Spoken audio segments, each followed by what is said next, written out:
What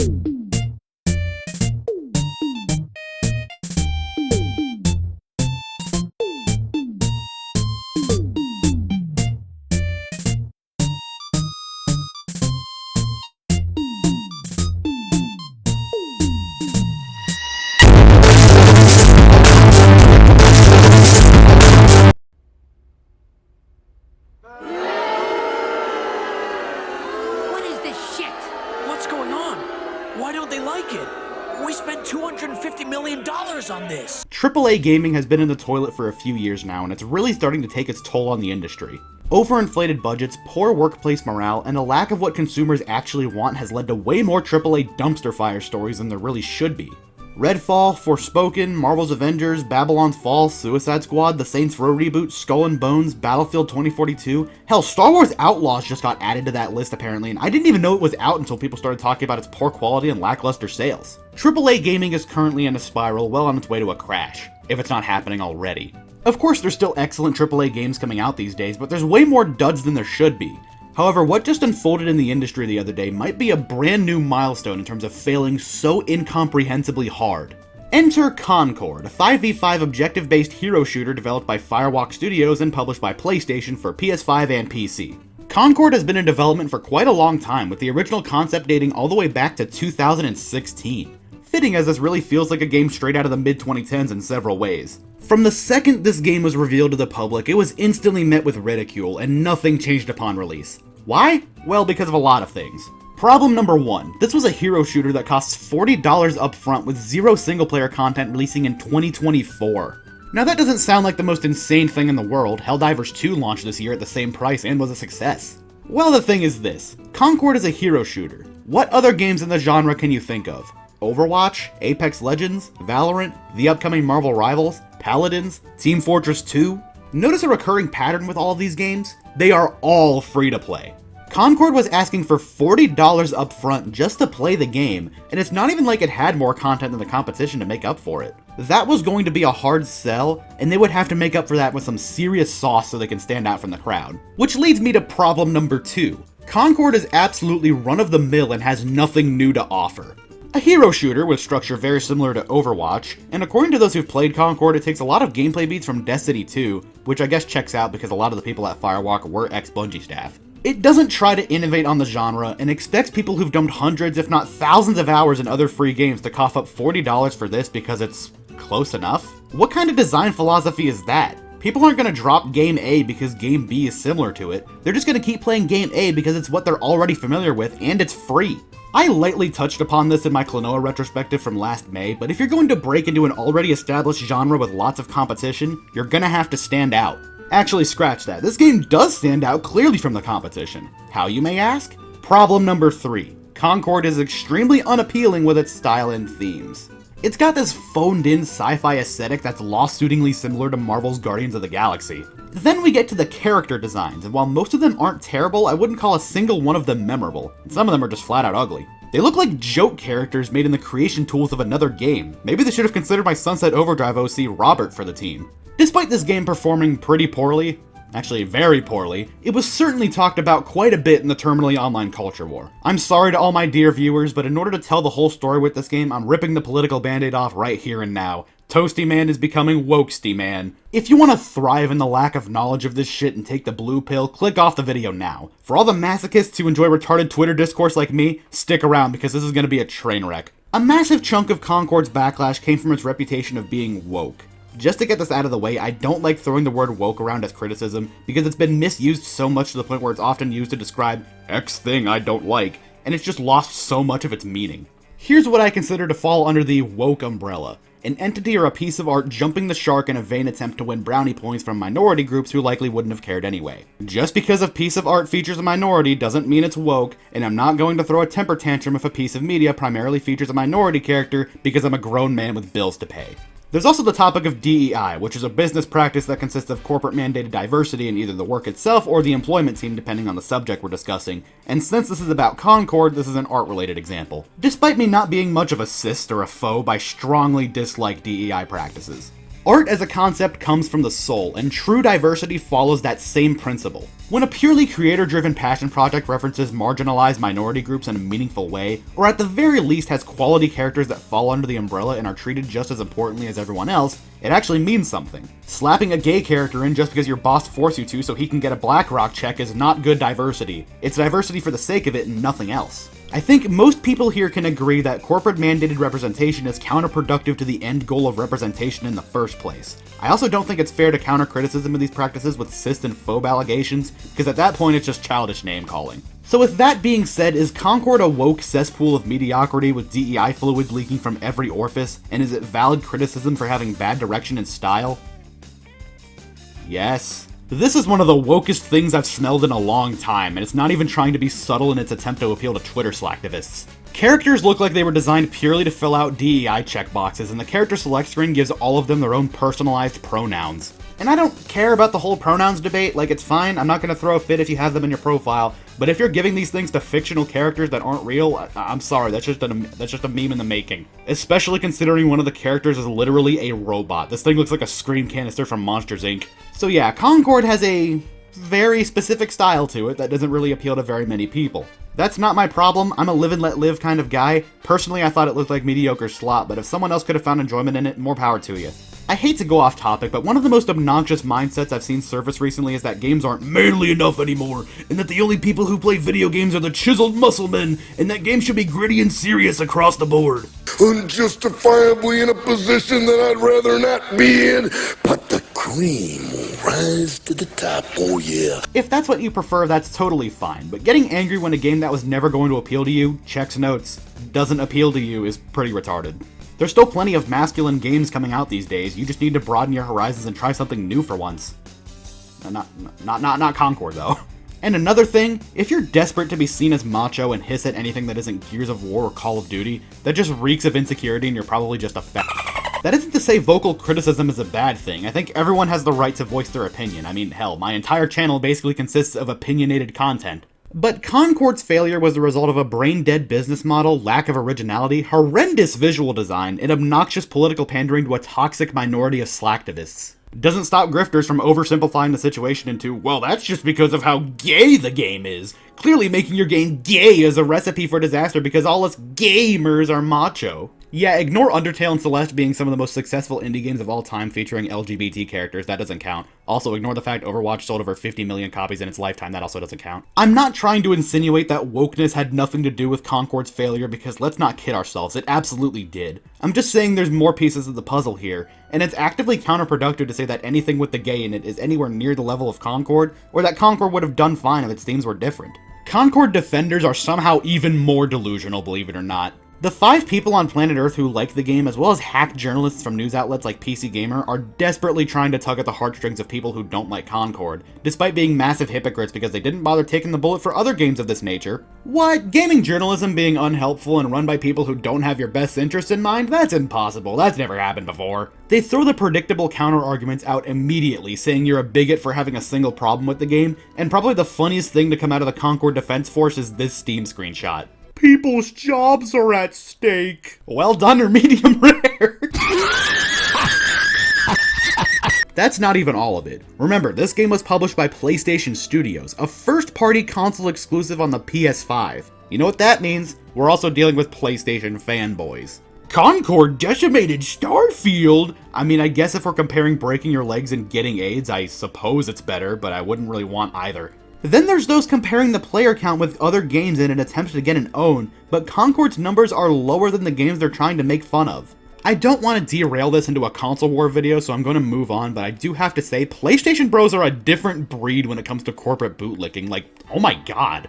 Get Sony's cock out of your mouth for 5 minutes and have some respect for yourself and the money that you spend. Regardless of all the discourse, it's clear that Concord was a tough sell since its inception, and I think it's absolutely absurd to try to call someone mean if they don't want to throw money at it. Nobody is obligated to support your game, and you are not entitled to success by existing, especially considering this appeals to basically nobody.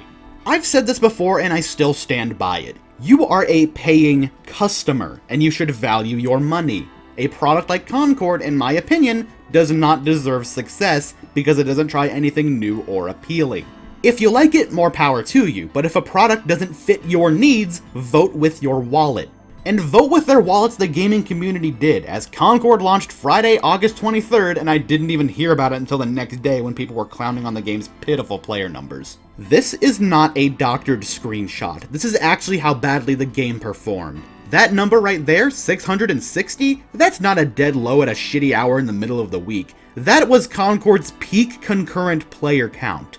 For those unfamiliar with Steam charts, the peak concurrent player count was the highest ever recorded number of players currently in-game at one time. 660 people was Concord's highest recorded population in its entire lifespan. We don't even know how many of those people were paying customers because during launch weekend, other developers under PlayStation Studios were shilling for Concord and some were even playing it on a live stream. Ben Studio, Sucker Punch, Insomniac Games, Naughty Dog. Good God, Naughty Dog went from making the original Jak and Daxter to capping for Concord? What the hell happened to these guys? Not only did the game flop on Steam, but it didn't even crack the top 40 on the PlayStation Store. We're all used to AAA games not meeting sales expectations, but Concord really has set a new standard, because apparently the game didn't even break 25,000 copies sold across both platforms. This game didn't just bomb, it fucking nuked. No, even that's too good of a word for it. Concord's abysmal failure makes the bombing of Hiroshima look like a fart in the wind. Keep in mind, before Concord, the biggest hero shooter failure stories were Lawbreakers and Battleborn. Battleborn peaked at around 20,000 players, which is whatever because it was made free to play a while after launch, but Lawbreakers was basically in a similar boat to Concord. It was a premium hero shooter locked to PlayStation and PC, and despite the internet at large laughing Lawbreakers out of the room, it still managed to peak around 7,000 players. This game made Lawbreakers look like a success. Now 25,000 copies in a week doesn't sound terrible for most games, but Concord is not like most games. Here's the thing, Concord apparently had a budget of around somewhere between $100 million to $200 million. If we do the math, each copy of Concord sold at $40 25,000 times, not including sales tax, would add up to a nice and perfectly round $1 million in total revenue, childbearing hips and all. That's being generous by not taking out the revenue split with Valve on Steam copies and with retailers on physical copies. That means that Sony lost at the very least $99 million on this game existing, and again, that's being very generous by going with the smallest possible budgetary figure. I saw some people blame Concord's failure on a lack of marketing from Sony. I call bullshit because Sony was absolutely peddling Concord as much as they could. Not only was there the push from other studios like I mentioned before, but the game managed to hit the front page of Steam that weekend, they sold custom DualSense controllers, and at the beginning of June, they opened their State of Play showcase with Concord. They were proud of this game, for some reason. Because of this big marketing push, another Sony game, Astrobot, which is already out by the time this video goes up, kinda got screwed over in the marketing department for a while, all thanks to Concord. Concord in every possible aspect was an unmitigated clusterfuck train wreck. But I've noticed a pattern with a lot of these failed AAA games, or at least the ones that adopt a live service model. If the game doesn't meet up with expectations, they double down hard on it because they think they can pull another No Man's Sky or Fallout 76 and save their reputation and the game through updates. But every other time it ends the same way, with content rollout ending after about a year and servers active until further notice. Here's the thing though, Concord isn't this half-baked product shoved out the door with glitches up the ass and missing features. In fact, Concord is pretty polished and well put together. Of course more content was promised down the road, but the game as a package was not missing anything substantial or plagued by unintended problems. Concord as a product was sold as advertised, and the product did exactly what it set out to do, and that's exactly the problem. Concord down to its very core is an unwanted product. This game was doomed to fail and should not have been greenlit in the first place. An uninspired, run-of-the-mill, boring-ass game in a very saturated genre with awful art direction and an insane asking price in 2024 when the competition is free.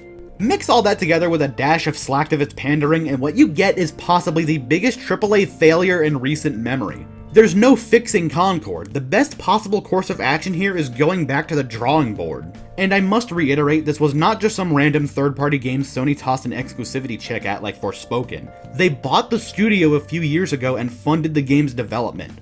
It opens with the PlayStation Studios logo. This is a first-party PlayStation console exclusive. The Sony Computer Entertainment that, while not a developer technically, is a massive umbrella of studios fostering some of the best talent in the industry. Sony Computer Entertainment, or PlayStation Studios as they like to be called now, has brought us classics generation after generation. Ape Escape, Twisted Metal, Parappa the Rapper, Medieval, God of War, Ratchet & Clank, Jak and Daxter. They were partially responsible for the original Crash Bandicoot and Spyro the Dragon games, Uncharted, Infamous, Sly Cooper, Killzone, Marvel Spider-Man, Days Gone, Helldivers! And Sony took their massive wallet and decided to purchase and fund Concord?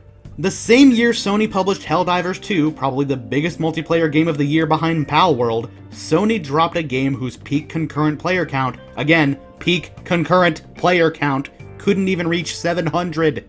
And even besides the obvious financial bullet hole in Sony, it was bad publicity as well. Despite the game being dead on arrival, it was trending the entire launch weekend on Twitter simply due to people collectively ganging up on it and kicking it to the curb.